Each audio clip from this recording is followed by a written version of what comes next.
Gum ഗണപതയേ നമഃ. ഓം ശ്രീ സരസ്വത്യൈ നമഃ. ഓം ശ്രീ സദ്ഗുരുഭ്യോ നമഃ. ഏവർക്കും ഹൃദയംഗമമായ സുപ്രഭാതം. നാം ഈ യജ്ഞത്തിന്റെ 14-ാമത്തെ ദിവസത്തിലേക്ക് പ്രവേശിച്ചിരിക്കുകയാണ്. പഠനീയമായി നാം തിരഞ്ഞെടുത്തിട്ടുള്ള ഗ്രന്ഥത്തിലാകട്ടെ ഉപാധികളെക്കുറിച്ചായിരുന്നു ഇതിനു മുൻപ് സൂചിപ്പിച്ചത്. ഉപാധിഭേദം കൊണ്ടാണ് സൃഷ്ടിയിൽ വൈവിധ്യമുണ്ടാകുന്നത്. മനുഷ്യനെ സംബന്ധിച്ചിടത്തോളം വർണ്ണാശ്രമ ഭേദങ്ങളൊക്കെ ഉപാധിഭേദം കൊണ്ടുണ്ടാവുന്നു. ഇതാണ് പറഞ്ഞു വെച്ച വിഷയം. ഇനി ഉപാധി എങ്ങനെയാണ് ഉണ്ടാവുന്നത്, ഉപാധിയിൽ ഉപയോഗിക്കപ്പെട്ടിട്ടുള്ള ഘടകങ്ങൾ എന്തൊക്കെ എന്ന ഒരു ചോദ്യം പ്രസക്തമാകുന്നു. അങ്ങനെ വേണം ഉപാധിക്ക് അപ്പുറത്ത് ഏകരസമായി പരിലസിക്കുന്ന ആത്മതത്വത്തെ തിരിച്ചറിയാൻ. അതുകൊണ്ട് ക്രമത്തിൽ ശങ്കര ഭഗവത് പാദർ ഉപാധിക്ക് ഉപയുക്തമാക്കിയിട്ടുള്ള ഘടകങ്ങളെക്കുറിച്ചുള്ള ചർച്ചയിലേക്ക് നമ്മെ കൂട്ടിക്കൊണ്ടുപോകുന്നു. സർഗാത്മക ശേഷി മനുഷ്യന്റെ മാത്രം പ്രത്യേകതയാണെന്ന് അവകാശപ്പെടാൻ പറ്റില്ല. ജീവജാലങ്ങളിൽ പലതും വളരെ വിസ്മയകരമായ സൃഷ്ടി നടത്താറുണ്ട്. മനുഷ്യനെ സംബന്ധിച്ചിടത്തോളം കാലത്തുണരുമ്പോൾ പല വീടുകളിലും ഇന്നെന്താ കറി വെക്കുക എന്ന ഒരു പൊതു ചോദ്യം ചോദിക്കപ്പെടാറുണ്ട്. കറിയിലെ കൂട്ട്, അതുപോലെ തന്നെ ചിത്രരചനയിലും ശില്പനിർമ്മാണത്തിലും കെട്ടിട നിർമ്മിതിയിലും ഒക്കെ എന്തൊക്കെ ഘടകങ്ങൾ എന്നുള്ളത് ചിന്തനീയമാണ്. പുതിയ പുതിയ ഘടകങ്ങളെ കണ്ടെത്തുന്നു, അവയെ ഉപയോഗിച്ച് നിർമ്മിതി പുരോഗമിക്കുന്നു.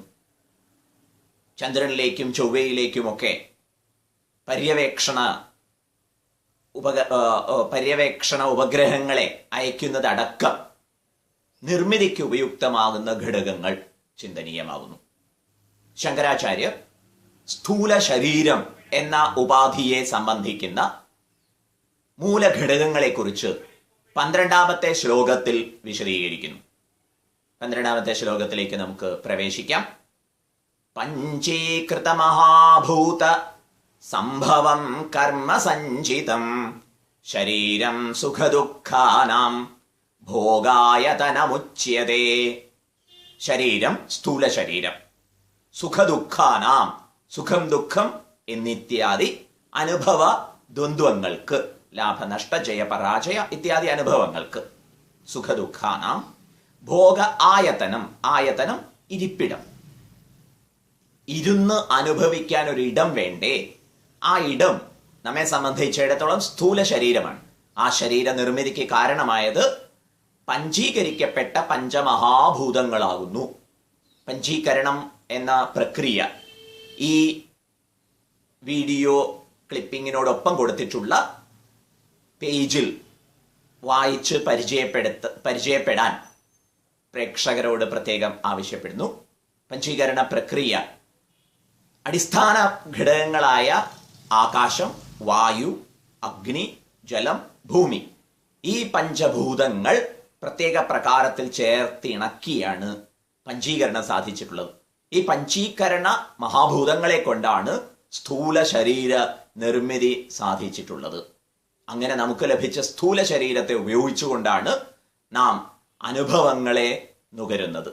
ഈ അനുഭവങ്ങൾക്കപ്പുറത്ത് ഭോക്താവായി പരിലസിക്കുന്ന ആത്മചൈതന്യത്തിലേക്കാണ് നമ്മുടെ ശ്രദ്ധ ഉയരേണ്ടത്. അതിനാണ് ആത്മബോധ പഠനം വിനിയോഗിക്കേണ്ടത്. പഞ്ചീകൃത പഞ്ചമഹാഭൂതൈഹി കൃതം, പഞ്ചീകരിക്കപ്പെട്ട പഞ്ചമഹാഭൂതങ്ങളെ കൊണ്ട് ഉണ്ടാക്കിയിട്ടുള്ള ഈ സ്ഥൂല ശരീരം, ഇത് ഭോഗ ആയതനമാണ്, ഭോഗത്തിനുള്ള ഇരിപ്പിടമാണ്. ഇതെങ്ങനെ നിർമ്മിക്കപ്പെട്ടു എന്നാണെങ്കിൽ കർമ്മസഞ്ചിതം എന്നാണ് ഈ ശ്ലോകം നൽകുന്ന സൂചന. സംഭവം കർമ്മസഞ്ചിതം, പൂർവജന്മ കർമാനുസൃതമാണ് ഓരോരുത്തർക്കും അവരവരുടേതായ ഭോഗ ശരീരം, ഭോഗം ചെയ്യുന്നതിനുള്ള ഇരിപ്പിടം ലഭ്യമായിട്ടുള്ളത്. കർമ്മങ്ങളെ സംബന്ധിച്ച് വിശദമായ ചിന്തനം ആവശ്യമുണ്ട്. ഏതായാലും നമുക്ക് ലഭിച്ചിട്ടുള്ള ശരീരം മുജ്ജന്മത്തിൽ, കഴിഞ്ഞ ജന്മത്തിൽ ചെയ്ത കർമ്മത്തിന്റെ ഫലമായി ഉരുത്തിരിഞ്ഞു വന്നതാണ് എന്ന് ഈ ശ്ലോകത്തിന്റെ പശ്ചാത്തലത്തിൽ ലളിതമായി ഓർമ്മിക്കാം. ശരീരം സുഖദുഃഖാനാം ഭോഗായതനം ഉച്യത്തെ.